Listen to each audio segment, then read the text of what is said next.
आइए आज हम क्लास 10th का चैप्टर समांतर श्रेणी पढ़ेंगे, जिसको इंग्लिश में हम अर्थमेटिक प्रोग्रेशन बोलते हैं। सबसे पहले हम ये जानेंगे कि समांतर श्रेणी होता क्या है। ठीक है, तो देखो संख्याओं से बनी, ठीक है, संख्याओं से बनी, ठीक है, संख्याओं से बनी एक वैसी श्रृंखला,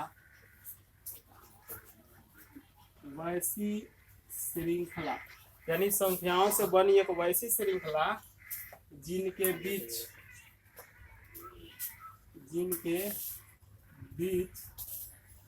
का अंतर समान हो, अंतर समान हो। कहने का मतलब है कि एक वैसा संख्या श्रृंखला जिनके बीच में जो है हमेशा जो है अंतर समान आता है, उसी को हम कहते हैं कि वह एक समांतर श्रेणी है। ठीक है, जैसे अगर हम देखें तो यहाँ पे लिखा हुआ है 2, 4, 6, 8। ठीक है, तो यह एक समांतर श्रेणी होगा, क्योंकि इसके बीच का अगर हम अंतर निकाले तो 2 और 4 के बीच में जो है 2 का अंतर है, 4 और 6 के बीच में भी 2 का अंतर है, 8 और 6 के बीच में भी क्या है, 2 का अंतर है। तो इस तरह की यदि संख्या का कोई श्रृंखला बना हुआ है तो हम उसको कहते हैं कि यह एक समांतर श्रेणी है। आइए अब देखते हैं कि समांतर श्रेणी कितने प्रकार के होते हैं। तो समांतर श्रेणी 2 प्रकार का होता है, जिसको एक को बोलते हैं परिमित एपी, ठीक है, और दूसरा है अपरिमित एपी। एक है परिमित एपी और दूसरा क्या है, अपरिमित एपी। अब होता है कि परिमित एपी क्या है, अपरिमित एपी क्या है। ठीक है, तो परिमित एपी में पदों की संख्या निश्चित होती है। परिमित एपी में पदों की संख्या निश्चित होती है और अंतिम पद भी दिया रहता है। ठीक है, यानी परिमित एपी में क्या होता है कि पदों की संख्या निश्चित होता है और उसमें अंतिम पद दिया रहता है। अगर एग्जांपल के तौर पर हम देखें तो यहाँ पे अगर हम लिखें 3, 6, 9, 12, तो लास्ट में अगर दिया हुआ है 21, मतलब इसका लास्ट पद यहाँ पे है। तो यहाँ से अगर हम देखें तो 3 से शुरू करेंगे 21 तक जाएंगे, तो यह संख्या क्या है, एक निश्चित हो गया। तो जिस एपी में अगर श्रृंखला निश्चित दिया गया है तो उसको हम क्या कहते हैं, परिमित एपी बोलते हैं। और अब हम देखते हैं अपरिमित एपी, यानी इसमें क्या होता है कि पदों की संख्या निश्चित नहीं होती है।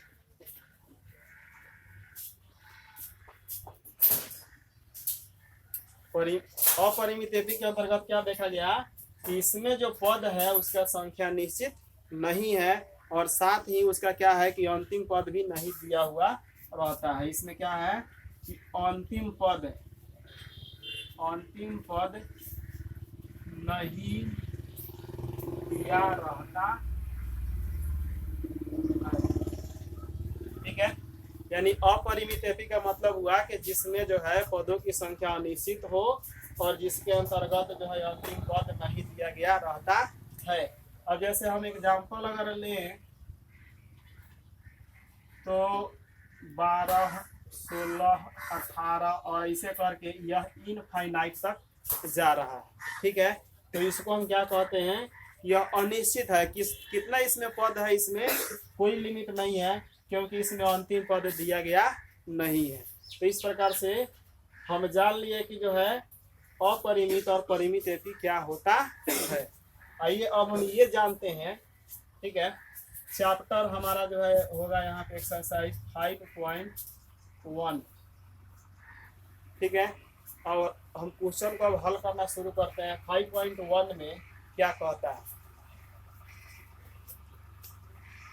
तो कह रहे कि प्रत्येक किलोमीटर के बाद टैक्सी का किराया, जबकि प्रथम किलोमीटर के लिए 15 रुपया और प्रत्येक अतिरिक्त किलोमीटर के लिए किराया 8 रुपया है।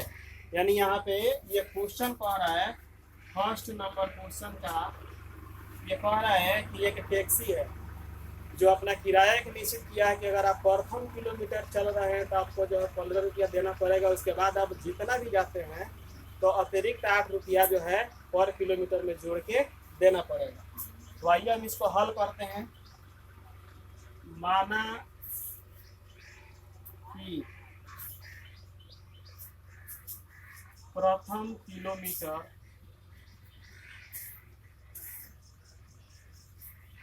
तक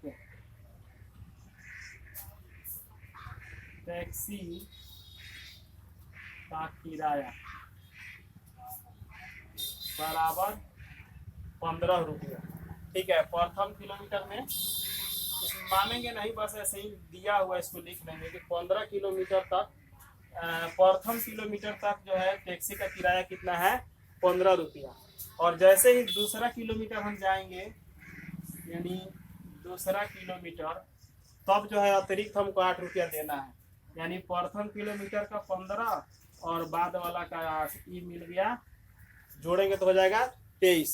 ठीक है, फिर अगर हम तीसरा किलोमीटर देखें, तीसरा किलोमीटर तो कह रहा है कि प्रत्येक बार जो है हमको 8 रुपया ज्यादा देना पड़ता है। तो हम दूसरा किलोमीटर तक 23 रुपया दिया, तीसरा में जाएंगे तो 23 में हमारा फिर 8 रुपया जोड़ना पड़ेगा, यानी कि 31 रुपया होगा। ठीक है, अब हम इनका श्रृंखलाबद्ध करेंगे। अब श्रृंखलाबद्ध करने पर, ठीक है, अब हम क्या करेंगे, इन संख्याओं का हम श्रृंखला बनाएंगे। 15, 23, 31। ठीक है, तब सार्व अंतर b बराबर, ठीक है, a2 माइनस a1। अगर हम करते हैं तो हमारे a2 है 23 माइनस 15, यहाँ पे आ गया 8। फिर अगर हम तो यहाँ पे अगर हम d1 निकालते हैं तो a1 minus a2 minus a1 करेंगे। a2 और a1 हम क्यों करते हैं, क्योंकि अगर हम किसी भी संख्या को अगर या किसी भी श्रृंखला को अगर ये जानना चाहते हैं कि यह एपी में है कि नहीं, तो उसका सार्व अंतर हर जगह पे क्या होना चाहिए, समान होना चाहिए।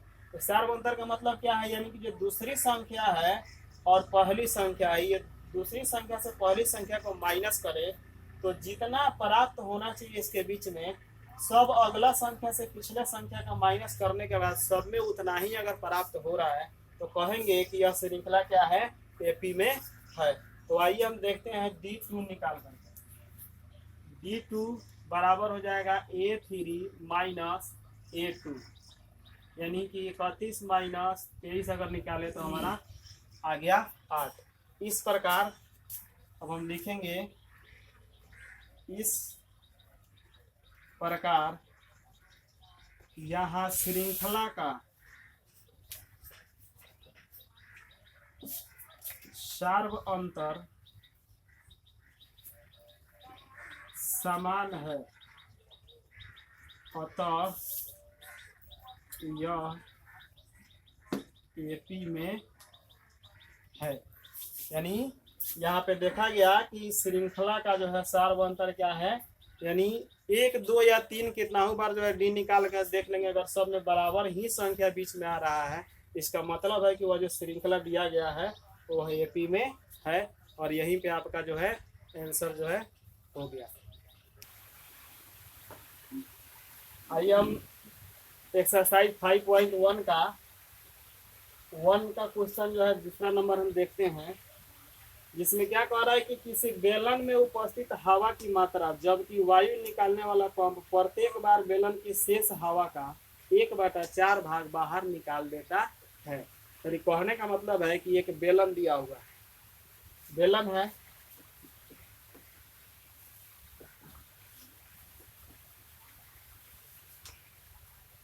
ठीक है, और इसमें जो है हवा भरा हुआ है, क्या भरा हुआ है, हवा भरा हुआ है। और कह रहा है कि एक पंप है जो प्रत्येक बार बेलन में से शेष हवा का 1/4 भाग बाहर निकाल देता है। यानी कि ये जो कथन है, इस कथन को हमको ये बताना है कि यह एपी में है कि नहीं है। तो आइए हम देखते हैं, लिखेंगे माना कि बेलन में भरी हवा 1 है। मान लेते हैं कि हवा कितना है, 1 है, ठीक है। अब कह रहा है कि पंप प्रत्येक बार शेष हवा का 1/4 भाग निकलता है। तो शुरू में हवा तो शेष यही है। अब जो है प्रथम बार में निकाला, प्रथम बार में निकला हवा बराबर कितना होता है, तो जितना शेष हवा है उसका 1/4 निकाला। यानी कि जितना जो है हवा उसमें है उसका 1/4 बाहर निकाल रहा है। तो 1 का 1/4 अगर निकालेंगे तो ये हो जाएगा 1/4। अब शेष देखते हैं कितना बच गया। 1 था और उसमें से निकल गया 1/4। तो एलसीएम लेंगे तो यहाँ पे जो है 4 आएगा। फिर इसको अगर ये हम यहाँ पे 1 मानते हैं, फिर इसको अगर हम जो भिन्न का अगर घटाव करेंगे तो यहाँ पे आएगा 4 - 1 बराबर आ जाएगा 4 से 1 गया 3, 3/4। ये अब हमारा शेष हवा, पहले शेष था इतना, अब जो है शेष इतना आया। अब दूसरी बार में इसका 1/4 जो है निकालना है, दूसरी बार, ठीक है। शेष का 1/4 बराबर अगर इसको करें तो 3 हो जाएगा और 4 4 जो हो जाता है 16, ठीक है। यानी कि शेष हवा था हमारा जो है 3/4 और उसमें से दूसरी बार जो पंप निकाल रहा है 1/4 उसका, तो 3/4 का 1/4 जब करेंगे तो इसका जब हम मल्टीप्लाई करेंगे तो 3/16 हो जाएगा। अब शेष कितना बचा, तो पहले 3/4 था और उसमें से हम 3/16 जो है निकाल चुके हैं बाहर। अब इसका जब हल करेंगे तो एलसीएम इसका 16 आने वाला है। तो 4 4 जा 16 है, 4 3 जा 12 माइनस 16 1 जा 16 होता है, 1 3 जा 3। यानी कि यहाँ पे 12 से 3 को अगर हम माइनस करते हैं तो 9/16 आएगा। यानी कि देखो प्रथम बार में इतना, दूसरा बार में इतना। हम यहीं पे हल और आगे भी किया जा सकता है, लेकिन हम यहीं पे इसका जो है डी निकाल के देख लेते हैं सार अंतर। अगर निकल गया उसमें जो है, अगर समान आ गया सार अंतर तो कहेंगे कि यह एपी में है, नहीं आया तो नहीं। अब भिन्नों को श्रृंखलाबद्ध करने पर, भिन्नों को श्रृंखलाबद्ध करने पर, ठीक है। तो पहले 1 था, उसके बाद में पहले 1/4 निकाला गया, फिर शेष 3/4 था, फिर 1/4 निकाला गया तो 3/16 जो है यहाँ पे हुआ।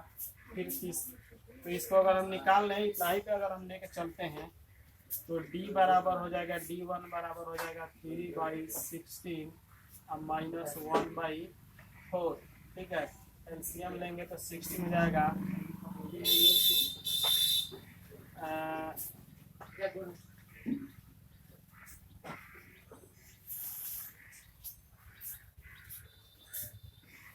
तीसरी बार भी देख लेते हैं। तीसरी बार तो शेष है 9/16 का 1/4 इसमें से निकालना है। तो 9/16 का 1/4 होता है 9/64, ठीक है। अब जो है शेष बच जाएगा 9/16 माइनस 9/64। तो एलसीएम लेंगे तो 64 हो जाएगा इसमें से जो है, और 60 से जो 64 में अगर डिवाइड करेंगे तो 4 से जाएगा, या 4 9 जा 36 माइनस 9, तो ये हो गया 27/64।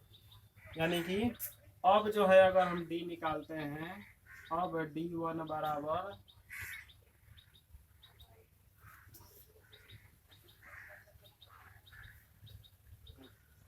श्रृंखलाबद्ध करने पर, ठीक है, श्रृंखलाबद्ध जो है पहले हम संख्या को करेंगे, उसके बाद हम अपना डी निकाल सकते हैं, ठीक है। तो पहले हुआ 1/4, फिर आ गया हमारा 3/16, फिर आ गया हमारा जो है 9/64, और फिर जो है 9/60, बस इतना ही है।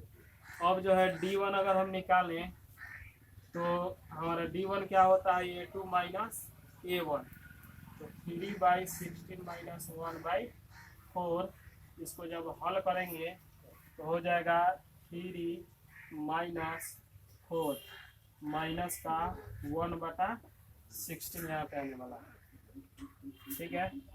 फिर अगर D2 करें तो ये होता है A3 माइनस A2, तो A3 हमारा है 9/64 और माइनस 3 हो गया हमारा 60। एलसीएम अगर हम करें तो 64 आएगा, यानी कि 9 माइनस 16, 4 जा 64 होता है, 4 3 जा 12। इसका हम माइनस करेंगे तो माइनस का 3/64 आने वाला। तो यहाँ पे जब हम D1 और D2 निकाल लिए तो यहाँ पे क्या देखने को मिल रहा है कि यहाँ पे हमारा सार्व अंतर समान नहीं। अब हम लिखेंगे इस श्रृंखला का जो सार्व अंतर है, सार्व अंतर समान नहीं है, अतः यह AP में नहीं है। यहाँ पे क्या है कि श्रृंखला जो है क्या है, समान नहीं है, इसलिए क्या है कि यह AP में नहीं है, और ये आपका आंसर कंप्लीट हुआ।